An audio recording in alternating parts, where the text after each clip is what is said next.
Well, he was standing in a country where free speech was weaponized to conduct a genocide. And he met with the head of a political party that has far-right views and some historic ties to extreme groups. The context of that was changing the tone of it.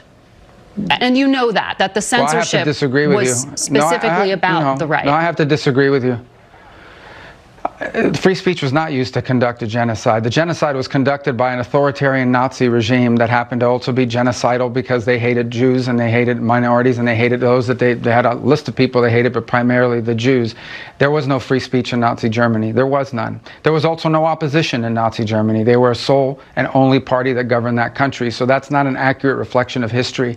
I also think it's wrong. Again, I go back to the point of his speech.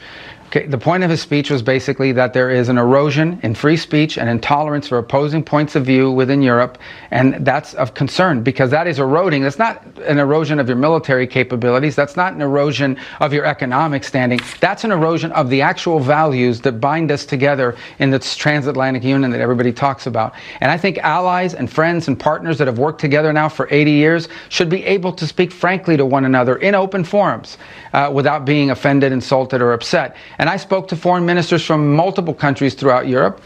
Many of them probably didn't like the speech or didn't agree with it, but they were continuing to engage with us on all sorts of issues that unite us.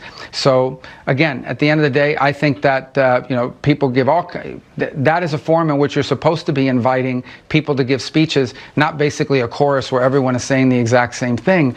That's not always going to be the case when it's a collection of democracies where leaders have the right and the privilege to speak their minds in forums such as these. Mr. Secretary, I'm told that we are out of time.